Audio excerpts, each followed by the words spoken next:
नमस्कार। आपण मैंने देखिथिबे कि मु यह पूर्व वीडियो रे गोटे विपश्यना वीडियो करथिली जहाँ मु जाइथिली सेठिके आउ तार अनुभव भी किछि किछि कहिथिली। तो सेठू आसिला परे मते लागिला जे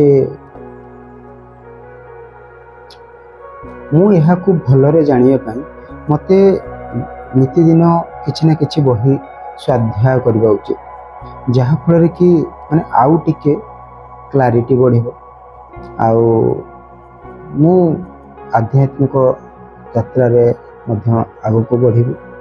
सेथिपाई मो पाखरे पाखापाखि एबे 150 समथिंग बही अछि घरे आउ समथिंग 100 केते बही अछि आउ पीडीएफ कहले पीडीएफ बही 3000 बा 4000 रु अधिक हबो पीडीएफ बही यही सब को मु रखी आ कि लिस्ट करी जो बही किनिबी किंतु आज पर्यंत मु गोटे भी बही पढ़ी बोली किणी आउ जानी जे दिने ना दिने पढ़ी मु आपण मान भरी जड़े साधारण मनुष्य संस्कृतर माने अभिज्ञता एते नाही किंतु धर्म कौन बा जीवन लक्ष्य कौन यही सब माने आध्यात्मिक ज्ञान पाई मुझे बेसी उत्साहित मोर जिज्ञासा टिके अधिका सेथिपाई मु चेष्टा करे जे जहाँ भी ध्यान पाई जहाँ भी आवश्यकता जहाँ भी जानिया पाई जो महापुरुष हूँ प्रभु श्रीकृष्ण हूँ जी भी हो जहाँ भी कही तांकु टिके टिके जानिया पाई तेणु आजिकल दुनिया रे बहुत द्रुत गति चली आमे समस्ते निज जीवन रे कर्म व्यस्त किंतु यही वास्तव भितर केउठी ना केउठी आमे हमर प्रकृत स्वरूप को भूली जाइछु मनरे अशांति द्वंद्व एवं भय घर करी रहुछु यही अशांति मुक्ति पाइया पई आमे जेकोसी बही शास्त्र आदि अनेक धर्म ग्रंथ को पढ़िबा पई चेष्टा करिवो आउ एही चैनल रे प्रत्येक बही गोटी गोटी करी छोटरू आरंभ रु शेष पर्यंत मु बही पढ़िबी एठी माने मु कोनसी ज्ञान बांटीबेनी एठी कोनसी ज्ञान बांटी केवल बही पढ़िबी एमिति अनेक बही मो पाखरे अछि गीता भागवत उपनिषद ब्रह्मविद्या आदि अनेक ओशोंकर गीत बाकी महापुरुषों सब बही अच्छी जोटा कि आम जानिबा कथा किंतु केबे समय मिलेनी कहीं ना हमें सांसारिक गृहस्थ सेतिपई परिवार कर्तव्य मध्य आमको करिया पई पड़िबो आउ आपण माने भाबुथिबे जे ब्रह्मविद्या शास्त्र गीता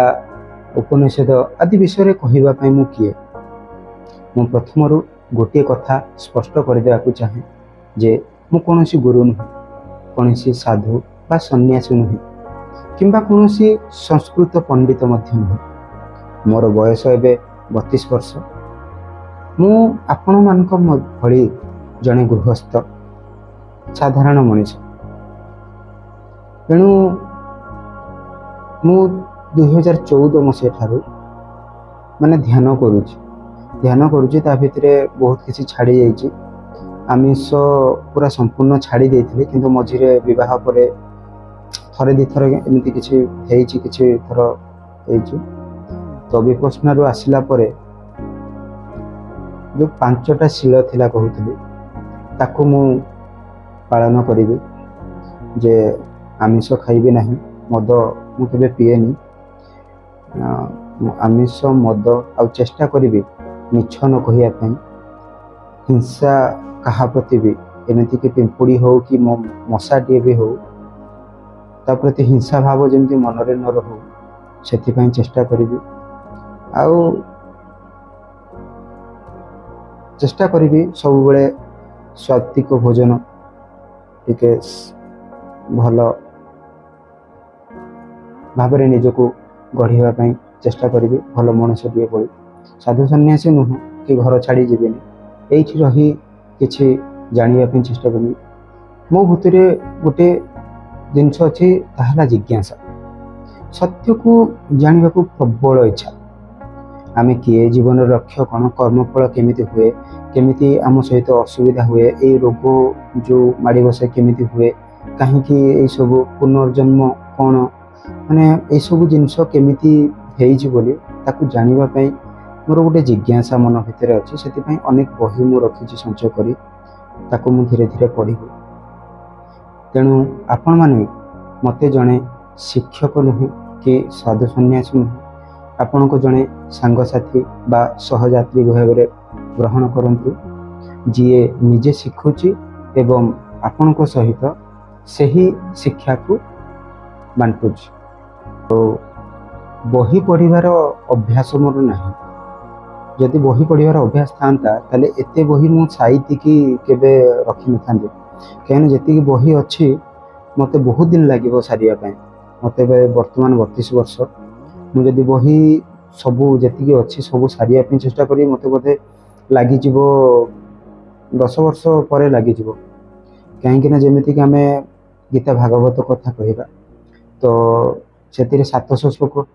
700 ଶ୍ଲୋକକୁ ଏକା ଥରେ ମାନେ ଖାଲି ମନଗଣନ ଯଦି ମୁଁ ପଢ଼ି ନେଇଯିବି ହୁଏତ ମୋତେ କିଛି ଦିନ ଲାଗିବ। କିନ୍ତୁ ଯଦି ପ୍ରତ୍ୟେକ ଦିନ ଗୋଟିଏ ଗୋଟିଏ ଶ୍ଲୋକ ବା ଗୋଟିଏ ଗୋଟିଏ ଶିକ୍ଷା ନେଇକିନା ମୁଁ ଆଗକୁ ବଢ଼େ କି ପଢ଼େ, ତାହେଲେ ମୋତେ ବହୁତ ଦିନ ଲାଗିବ। ସେମିତି ଦେଖନ୍ତୁ, ଇଏ ହେଉଛି 108 ଉପନିଷଦ, ଶ୍ରୀରାମ ଶର୍ମା ଆଚାର୍ଯ୍ୟଙ୍କର ଯେଉଁ ବହି, ଏଥିରେ 108 ଉପନିଷଦର ଭାବାର୍ଥ ସହିତ ଲେଖା ଅଛି। ତ ଆକୁ ମଧ୍ୟ ମୁଁ ପଢ଼ିବି। ଆଉ ଇଏ ହେଲା ଦେଖନ୍ତୁ ଭାଗବତ ଗୀତା।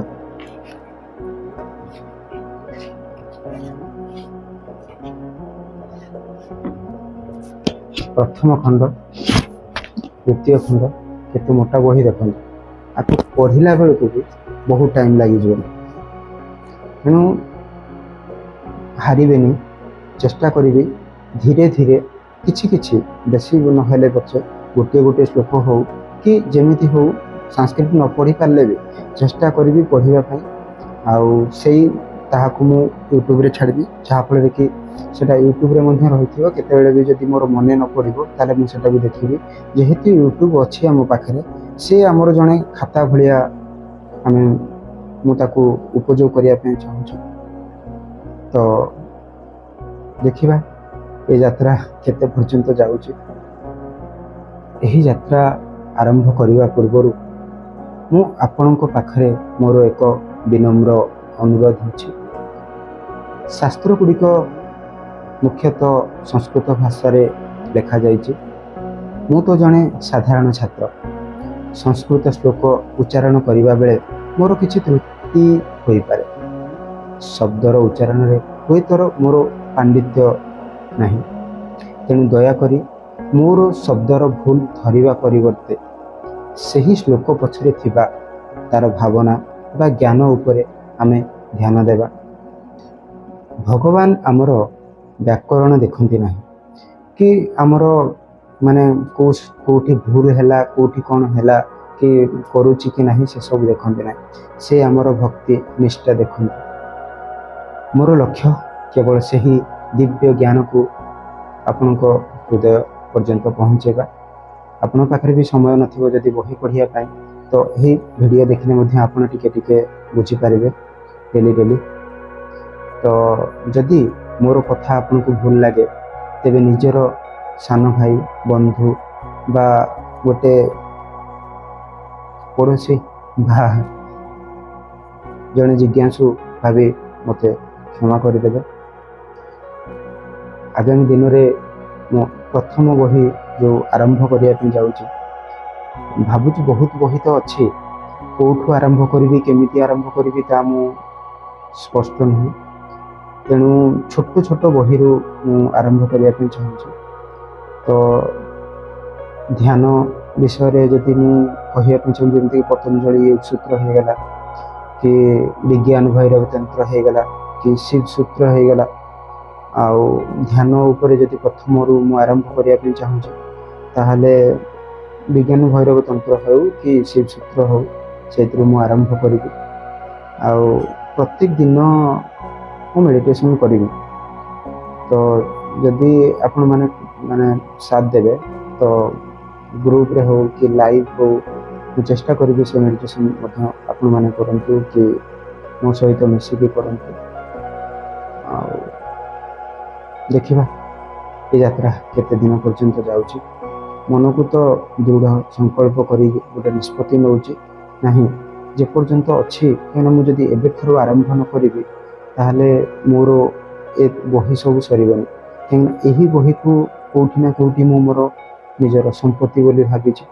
ତେଣୁ ଏଇ ସମ୍ପତ୍ତିକୁ ମୁଁ ଯଦି ନ ଦେଖିବି ତାହେଲେ ହୁଏତ ମୋତେ ମାନେ ଶେଷ ବେଳେ ମଧ୍ୟ ଅଫସୋସ ରହିବ ଯେ ମୁଁ ଚାହିଁଥିଲେ କରିପାରିଥାନ୍ତି କିନ୍ତୁ କରିପାରିଲେନି। ଆଉ ଯେହେତୁ ଗୃହସ୍ଥ ସବୁକିଛି ଭାଇ ପରିବାରକୁ ମଧ୍ୟ ଦେଖିବା ପାଇଁ ପଡ଼ିବ। ତେଣୁ ବହି ପଢ଼ିବା ପାଇଁ ସମୟ ନଥିଲେ ବି ସମୟ ବାହାର କରି ପଢ଼ିବା ପାଇଁ ଚେଷ୍ଟା କରିବି। ଯଦି ଆପଣମାନଙ୍କ ଭିତରେ ମଧ୍ୟ ଉତ୍ସାହ ଥିବ କି ଇଚ୍ଛା ଥିବ କିଛି ଜ୍ଞାନ ଆଧ୍ୟାତ୍ମିକ ନଲେଜ ଜାଣିବା ପାଇଁ କି କିଛି ପୁସ୍ତକ ବିଷୟରେ ଜାଣିବା ପାଇଁ, ଯେମିତିକି ସ୍ୱପ୍ନ ଉପରେ କ'ଣ ଅଛି, ଆମର ମନକୁ ଆମେ କେମିତି ନିୟନ୍ତ୍ରଣ କରିବା, ମାନେ ସମାଧିର ପରେ କ'ଣ ହୁଏ ଆଦି ଇତ୍ୟାଦି ଯଦି କିଛି ବୁଝିବା ପାଇଁ ଚାହାନ୍ତି ତାହେଲେ ଏହି ଚ୍ୟାନେଲ୍ ସହିତ ଯୋଡ଼ି ହୋଇ ରୁହନ୍ତୁ। ଆଉ ଚ୍ୟାନେଲ୍କୁ ସବସ୍କ୍ରାଇବ୍ କରିଦିଅନ୍ତୁ, ଯାହାକି ମୋର ଉତ୍ସାହ ବଢ଼ିବ। ଆଜି ପାଇଁ ଏତିକି, ପୁଣି ଦେଖା ହେବ ଆଉ ଏକ ଭିଡ଼ିଓରେ। ମୁଁ ସେ ପର୍ଯ୍ୟନ୍ତ ପ୍ରଭୁ ଜଗନ୍ନାଥଙ୍କ ପାଖରେ ପ୍ରାର୍ଥନା କରିବି ଆପଣ ମାନେ ଭଲରେ ରୁହନ୍ତୁ, ଶାନ୍ତିରେ ରୁହନ୍ତୁ। ଜୟ ଜଗନ୍ନାଥ।